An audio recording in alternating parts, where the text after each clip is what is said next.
Good morning students. आज हम लोग उपस्थित हैं कक्षा 10वीं का पहला पाठ लेकर के रासायनिक अभिक्रिया एवं समीकरण। इसके बारे में क्या क्या पढ़ना था वो पिछले लेक्चर में हम लोग पढ़ चुके थे। अब आज हम शुरू करेंगे, सीधे आते हैं टॉपिक पे। जो अपना टॉपिक है रासायनिक अभिक्रिया एवं समीकरण। इसमें एक चीज़ आ रही है, आपको जहन में दिख रही होगी, वो है रासायनिक अभिक्रिया। तो रासायनिक अभिक्रिया क्या होती है इसको हम देखते हैं।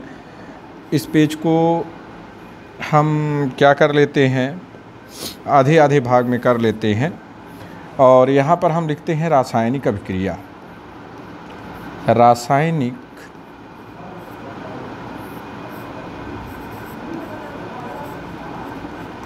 अभिक्रिया क्या है? रासायनिक अभिक्रिया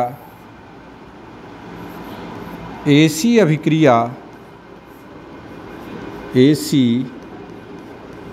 अभिक्रिया जिनमें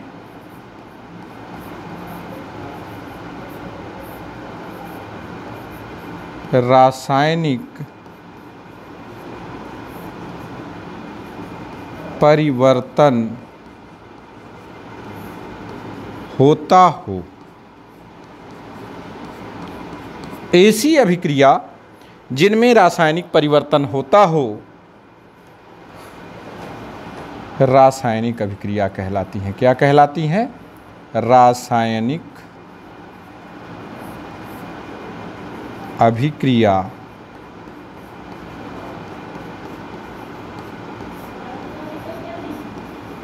कहलाती हैं। या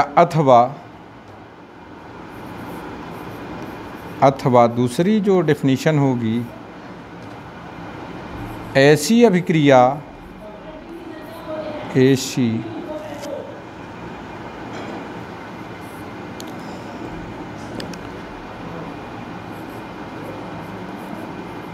ऐसी अभिक्रिया जो रासायनिक परिवर्तन के लिए उत्तरदायी हो। रासायनिक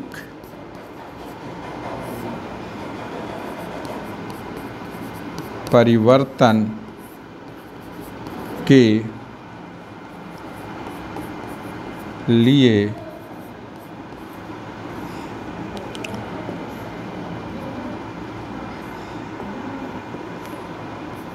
उत्तरदायी हों। रासायनिक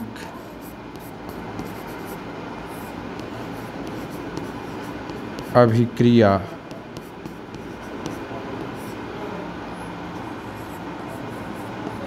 कहलाती हैं। उदाहरण देखते हैं। तो रासायनिक अभिक्रिया क्या है? ऐसी अभिक्रिया जिनमें रासायनिक परिवर्तन होता हो रासायनिक अभिक्रिया कहलाती हैं। या ऐसी अभिक्रियाएं जो रासायनिक परिवर्तन के लिए उत्तरदायी हों। रासायनिक परिवर्तन है क्या?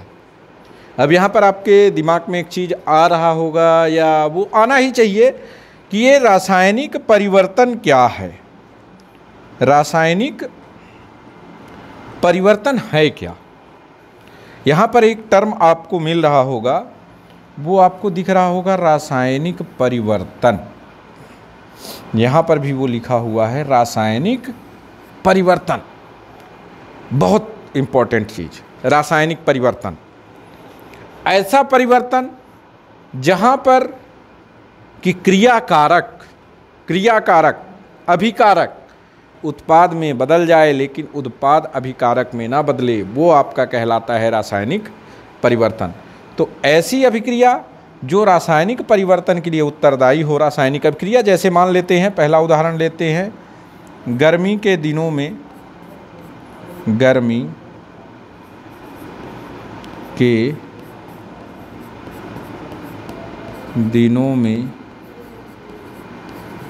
दूध का फटना, या दूसरा इसी को ले लो, दूध का दही में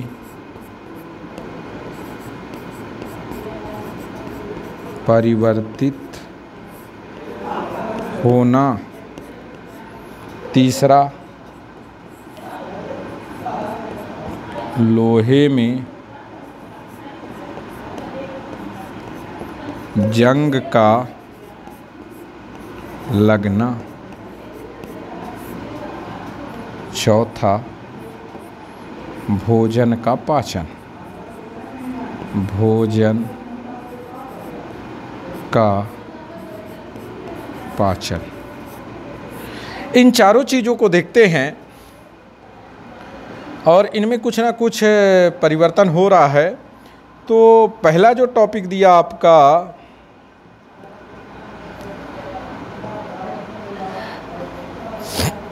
गर्मी के दिनों में दूध का फटना। गर्मी के दिनों में दूध का फटना। अगर इस बात को आप ध्यान दो तो गर्मी के दिनों में दूध आता होगा आपके घरों में, और दूध बीच बीच में कुछ दिनों में क्या होता होगा, दूध आपका फट जाता है। तो क्या दूध फटने के बाद वापस दूध में कन्वर्ट होता है? नहीं होता है। दूध का दही में परिवर्तित होना, अगर दूध से दही बन जाए तो हम दही से दूध में नहीं बना सकते हैं। लोहे में जंग लग जाए उसको भी हम नहीं वो कर सकते हैं, और खाना पच जाए तो उसको भी वापस हम खाना में नहीं बना सकते हैं, भोजन का पाचन नहीं कर सकते हैं। तो ऐसी अभिक्रियाएं, इनमें कुछ ना कुछ तो हो रहा है। जैसे दूध फट रहा है तो कुछ ना कुछ प्रोसेस हो रही होगी कि दूध फट जा रहा है, या दूध का दही में परिवर्तित होना। दूध दही में परिवर्तित हो रहा है तो कुछ प्रोसेस हो रही होगी जिससे कि दूध क्या है, दही में परिवर्तित हो जा रहा है। परिवर्तित होता है तो क्या होता है, हम कैसे जानते हैं कि दूध फट गया? तो इसका स्वाद चेंज हो जाता है। दूध जैसे ही फटता है गर्मी के दिनों में, दूध का फटना, तो यहाँ पर क्या करते हैं, हम बता देते हैं कि उसका जो स्वाद है वो परिवर्तित हो जाता है। क्या हो जाता है? स्वाद परिवर्तित हो जाता है। और अगर दूध फट गया है तो आप उसको वापस दूध में परिवर्तित नहीं कर सकते हैं। या दूध से दही बन गया, दूध का स्वाद अलग होता है, दही का स्वाद अलग होता है। तो इनके बीच में जो क्रियाएं हो रही हैं, जो परिवर्तन हो रहे हैं, वो आपके रासायनिक परिवर्तन हैं। कैसे परिवर्तन हैं? रासायनिक परिवर्तन हैं। अब जब रासायनिक परिवर्तन हो रहा है तो ऐसी अभिक्रियाएं जिनमें रासायनिक परिवर्तन होता है वो आपकी क्या कहलाती हैं? रासायनिक अभिक्रियाएं कहलाती हैं। ऐसी अभिक्रियाएं जिनमें रासायनिक परिवर्तन होता है वो क्या कहलाती हैं? रासायनिक अभिक्रियाएं कहलाती हैं। अब रासायनिक अभिक्रियाओं को हम लिखने की कुछ विधियों को यूज करते हैं और उस पे आते हैं। रासायनिक अभिक्रियाओं को रासायनिक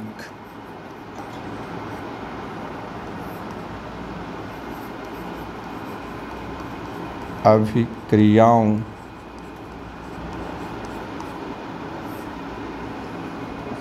को लिखने की विधि। पहली है, जब हम रासायनिक अभिक्रिया को लिखेंगे वो आपकी विधि कहलाती है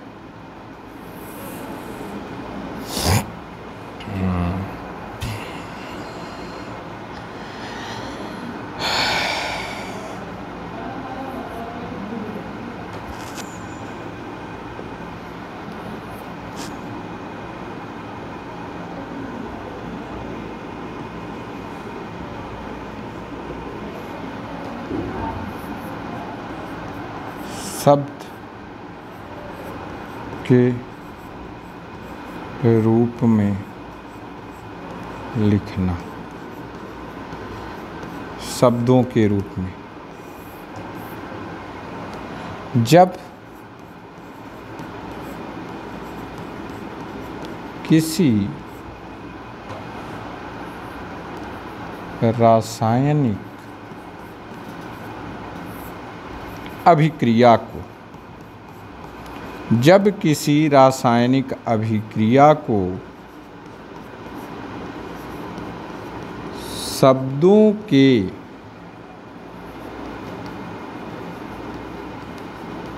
रूप में लिखा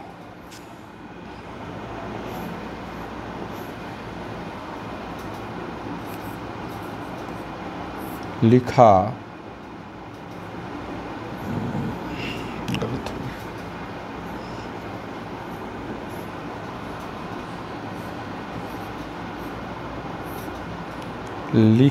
जाता है, शब्दों के रूप में लिखा जाता है, तो इसे हम बोलते हैं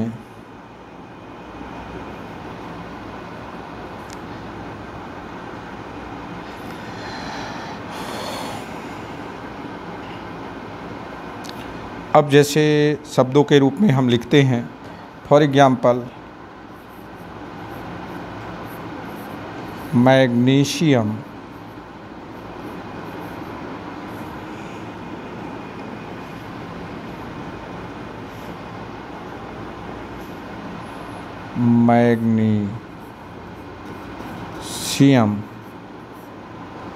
धन ऑक्सीजन बना क्या? Magnesium oxide. समझिएगा कि जब किसी भी रासायनिक अभिक्रिया को शब्दों के रूप में हम लिख रहे हैं, मैग्नीशियम एक शब्द है, ऑक्सीजन के साथ क्रिया किया मैग्नीशियम ऑक्साइड बना रहा है, या सोडियम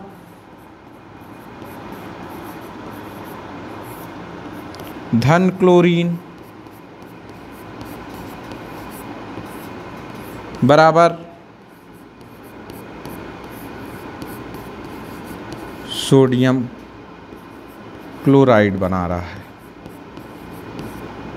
अब यहाँ पर आपके जहन में एक सवाल आ रहा होगा, बहुत अच्छा सा सवाल आ रहा होगा कि सर ने कुछ चीज़ें जो है वो बाईं तरफ हमारे हाथों के लिखी है, ये हमारे हाथ के बाईं तरफ है और ये चीज़ दाईं तरफ है, इनको भी कुछ बोलते होंगे।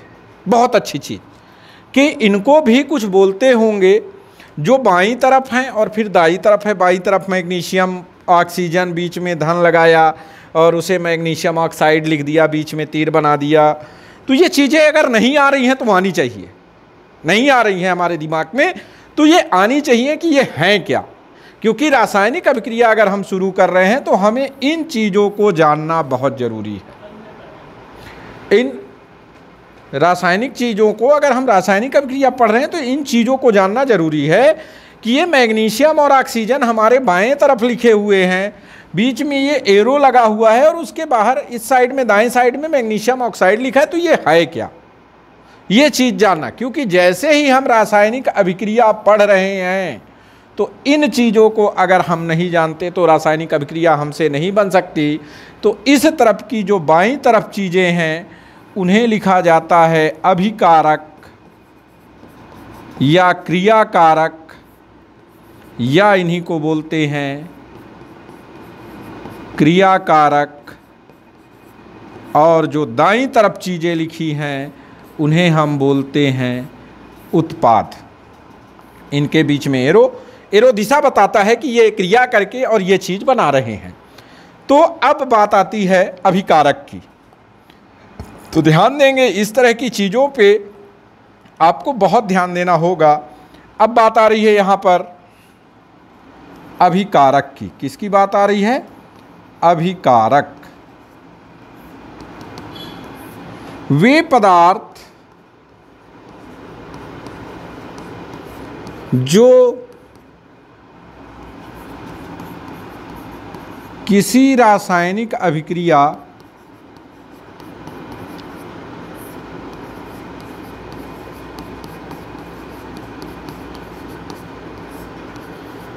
के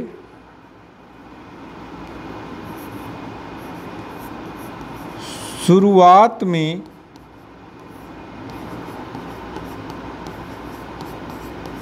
ली जाती हैं तथा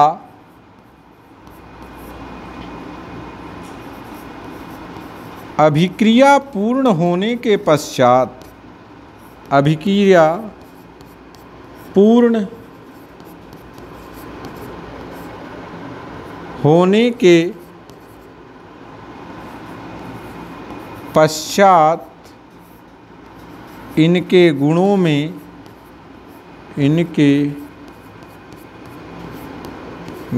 में परिवर्तन हो जाता है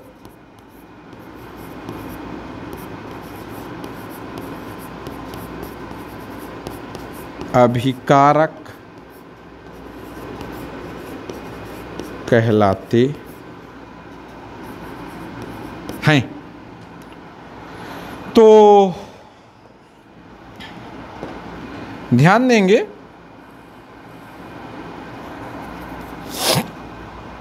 कि अभिकारक क्या हैं? वे पदार्थ जो किसी रासायनिक अभिक्रिया के शुरुआत में लिए जाते हैं। किसी रासायनिक अभिक्रिया की जो शुरुआत में लिए जाते हैं वो क्या कहलाते हैं? शुरुआत माने कोई रासायनिक अभिक्रिया शुरू हो रही हो, कोई भी रासायनिक अभिक्रिया शुरू हो रही हो और उस पदार्थ को हम लें तो उनकी जो गुण हैं, प्रॉपर्टी हैं, वो अलग हो, और रासायनिक पूरी अभिक्रिया हो जाए तो उसकी प्रॉपर्टी चेंज हो जाए। यहीं पर देखें सोडियम, सोडियम ये ठोस है, क्लोरीन गैस है, और यहाँ पर सोडियम क्लोराइड ठोस हो जाता है। अलग अलग गुण हैं। बहुत अच्छा एग्जाम्पल है, सोडियम बहुत क्रियाशील धातु है जो ठोस अवस्था में है, क्लोरीन जो गैस अवस्था में है, और ये दोनों क्रिया करके सोडियम क्लोराइड, जिसे हम नमक भी बोलते हैं, ठोस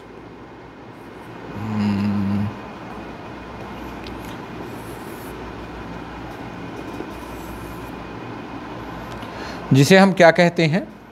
नमक कहते हैं, और ये ठोस होता है, ये बनाता है। तो सोडियम, सोडियम की क्रिया क्या है कि सोडियम अगर हवा में आएगा, सोडियम मिट्टी के तेल से बाहर आ रहा है तो वो क्या होता है? जल जाता है, आग पकड़ लेता है ऑक्सीजन के साथ क्रिया करके। लेकिन यहाँ पर सोडियम क्लोरीन के साथ क्रिया कर रहा है और सोडियम क्लोराइड बना रहा है। ये बहुत क्रियाशील है, ये भी खतरनाक है, लेकिन दोनों ही खतरनाक हैं। लेकिन जब एक दूसरे के साथ क्रिया कर रहे हैं तो नमक बन रहा है, और नमक हमारे लिए बहुत ज़रूरी होता है। तो ऐसे पदार्थ जो किसी रासायनिक अभिक्रिया के शुरुआत में लें, जिन्हें हम और अभिक्रिया पूर्ण होने के पश्चात इनके गुण परिवर्तित हो जाएं।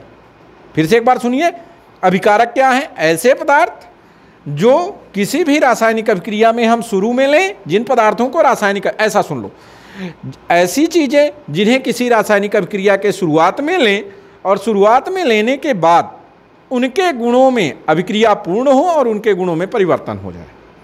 स्टार्टिंग में ली गई, शुरू में ली गई, और अंतिम में जो बना उनके गुण अलग अलग हो जाएं, वही चीज़ आपका क्या कहलाता है? अभिकारक कहलाता है। फिर है बात आती है उत्पाद की। किसकी आती है? उत्पाद की। तो अभिकारकों की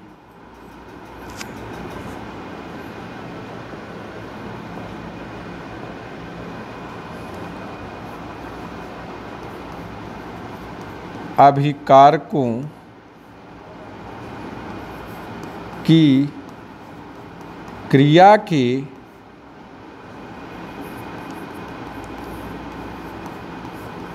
फलस्वरूप बने हुए पदार्थ को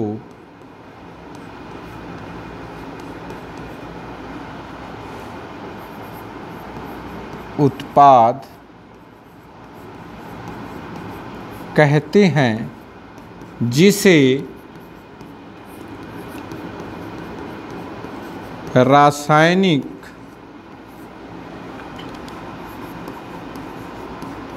समीकरण के दाईं तरफ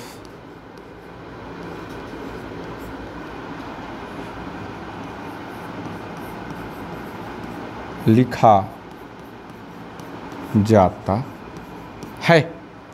अभिकारकों की क्रिया के फलस्वरूप मीन्स उत्पाद हमारा कब बनेगा, जब अभिकारक क्रिया करेंगे तब। अगर अभिकारक क्रिया नहीं कर रहे हैं, दो या दो से अधिक अभिकारक हैं, वो क्रिया करेंगे, तो जो बनने वाला पदार्थ है उसे हम क्या कहेंगे, उत्पाद कहेंगे।